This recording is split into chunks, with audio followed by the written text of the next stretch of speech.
playing for you, brother. I'm playing for you. I'm playing for you. This is my time. Brotherhood. That's why I'm here. For you. Brotherhood. I love you, man. If I was going to play for any quarterback in the National Football League, I might be going with Drew Brees, simply because if you look at all of the guys that he's talking to, they're all nodding their heads, they're ready to go, they're getting hyped up. I think that Drew Brees, his speeches, man, they would make me run through this wall right here. What's going on, guys? It's Fuzzy. Welcome back to yet another Major League Baseball. Wait, this is not a Major League Baseball video. Today is going to mark the first episode of NFL Recap. If you guys want to see more of this, make sure you guys slap a like on this one, because if we can get to 1,000 likes, I will post one every single week for the next, until the NFL season is over. And I promise you guys, baseball is not going anywhere. I will post a video every single day. But for those of you that do like football, I feel like I'm actually pretty decent at recapping sports. So yeah, here we go. NFL Recap number 1. Let's get into it.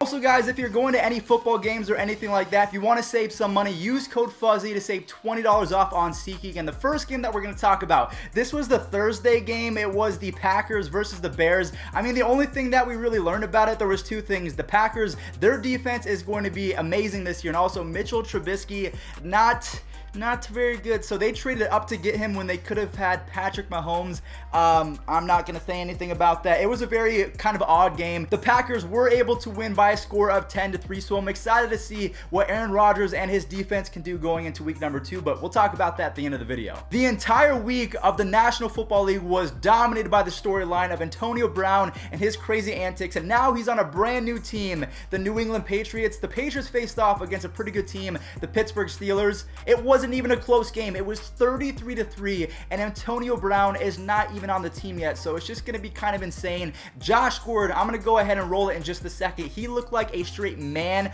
on a touchdown grab, so it's going to be really, really tough. I think that the Patriots, they have to be considered the best team in football, and if you disagree with me, maybe you like the Chiefs, let me know in the comment section down below. Who is the best team in football? Because right now, I have to give it to the Patriots. Back in high school and at Kent State.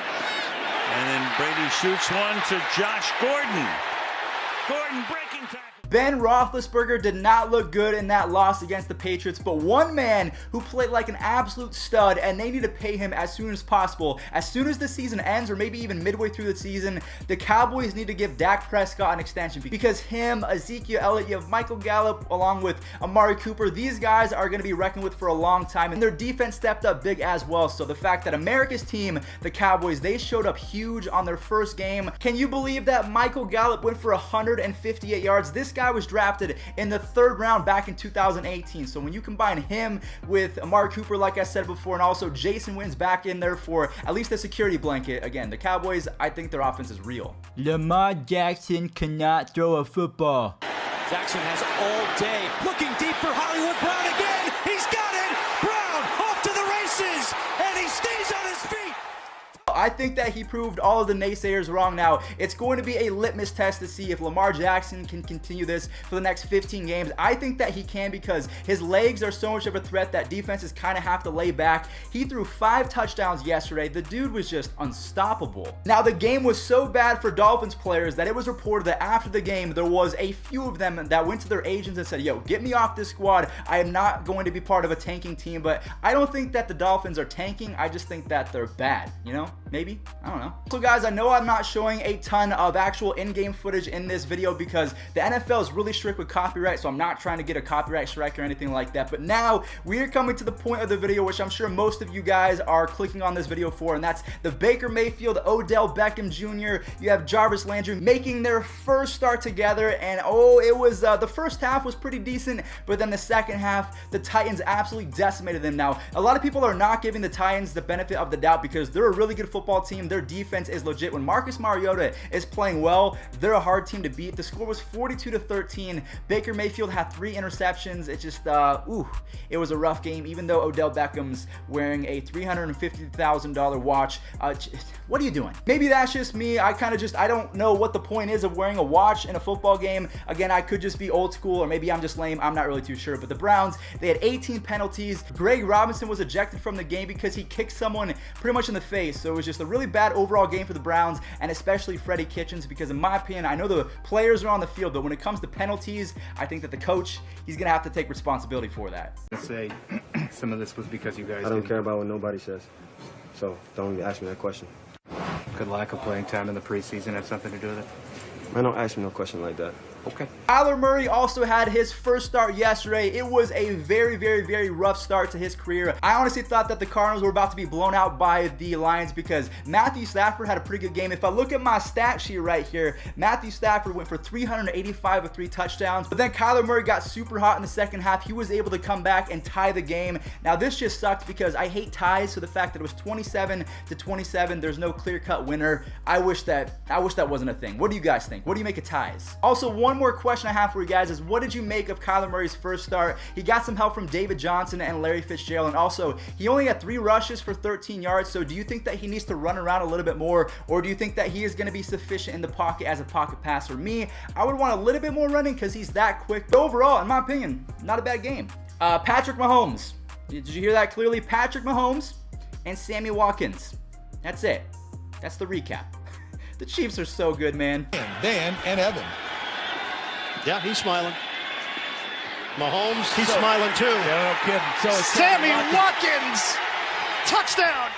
You guys just saw the highlight of Patrick Mahomes to Sammy Watkins. The game was not close. I mean, I feel bad for Jaguars fans because Nick Foles, their prized possession from the offseason, he broke his clavicle, so he's going to be out for a good amount of time. Now, the Jaguars did acquire the backup quarterback, Josh Dobbs, from the Pittsburgh Steelers. I don't know how good he is, I'm going to be honest, but Jaguars fans, I bless you. In my opinion, this might be the game of the week. The Texans versus the Saints. Rarely do you outplay Drew Brees and lose a football game, but that's exactly what happened yesterday. Deshaun Watson was elite yesterday. He showed that he can be a top 6, maybe top 5 quarterback in this league when his defense is clicking and he's actually hitting his targets. DeAndre Hopkins is just a man amongst boys, but Drew Brees, with his leadership, he is able to steal the W. And so he was able to throw some touchdowns as well as this 58-yard field goal. That was the defining moment. Saints win.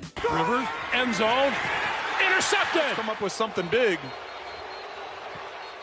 Don't get me wrong, guys. I believe in Melvin Gordon, and I think that he's an amazing running back, but Austin Eckler proved that maybe they might not have to pay Melvin Gordon all of the money that he's asking for, even though he's that great, and I think that he makes the Chargers even better. Austin Eckler had a monster game. He was one of the best fantasy players this week, so the fact that the Chargers, they're so dynamic with their defense, and also Phillip Rivers with Keenan Allen, that's a connection that you cannot miss. But if Melvin Gordon does not come back soon, do they miss them? I don't know. Austin Eckler is a beast. One thing I want to know is Jacoby Brissett is now taking over these shoes for Andrew Luck, who is probably going to be in the Hall of Fame, and then he retired due to injuries. Jacoby Brissett, if we take a look at his stats, actually had a pretty decent game. He was 21 for 27. He also had 2 touchdowns and no picks. So do you think that Jacoby Brissett is going to be good? I'm going to ask you a question. Who has a higher ceiling, Baker Mayfield or Jacoby Brissett? We had a dogfight yesterday. Christian McCaffrey led everyone in rushing yards and receiving yards, so he's about to break out for an even better 2019 after being a complete stud last year. Unfortunately, though, the Panthers, they had a few fumbles, and the Rams were able to take full advantage of that. Jared Goff, he did not look that great. Todd Gurley was pretty solid, and then the Rams receiving core was, I guess, all right. So it was a very weird game overall, and it's just,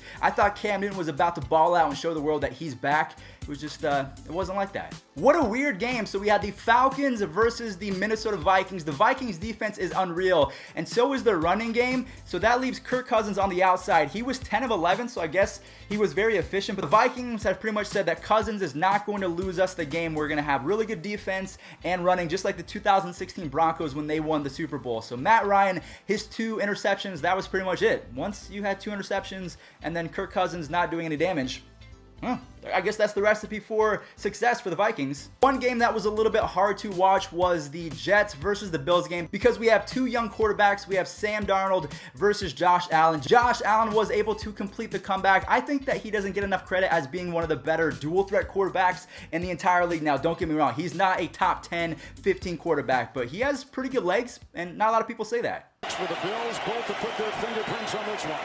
3rd and 4, big play, Allen, and he's got him at the 5, the end zone, a flag caught by Brown.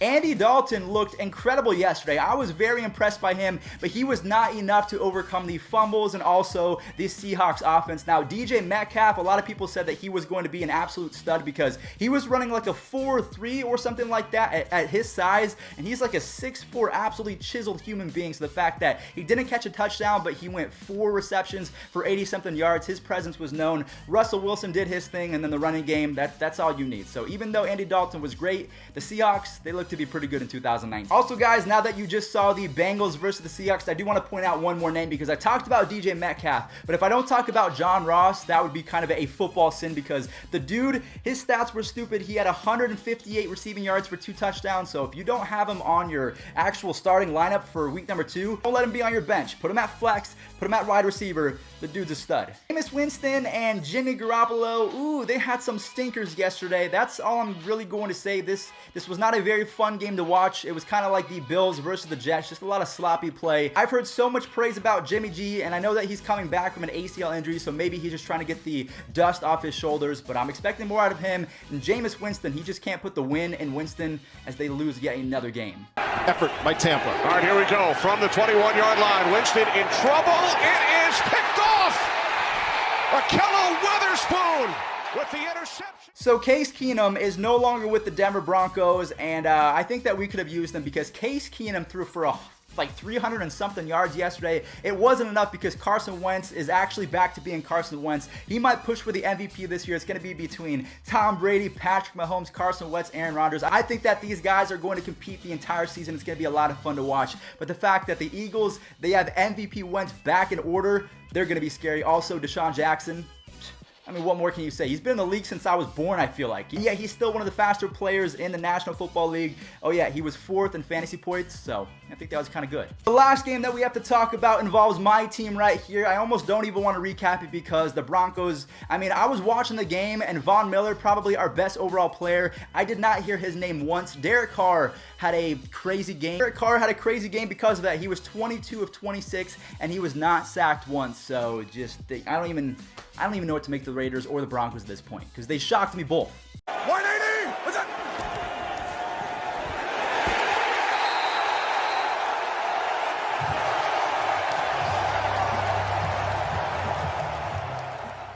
Alright guys, well that is going to do it for the first NFL recap of the season. If you completely hated this, let me know in the comment section down below, or if there's anything that I can do better, also let me know. But I love football. I enjoy learning about new players and talking about football with you guys. So if you enjoyed it, make sure you slap a like. If we can get to 1,000 likes, I'll go ahead and make episode number 2 next week. So hope you guys enjoyed this week. Make sure you guys look up for the matchup of the week. I'm going with the Rams and the Saints. If you guys have another matchup in mind, let me know. Maybe Baker Mayfield can mount a comeback. I'm not really too sure, but thank you for watching. Catch you guys in the next one.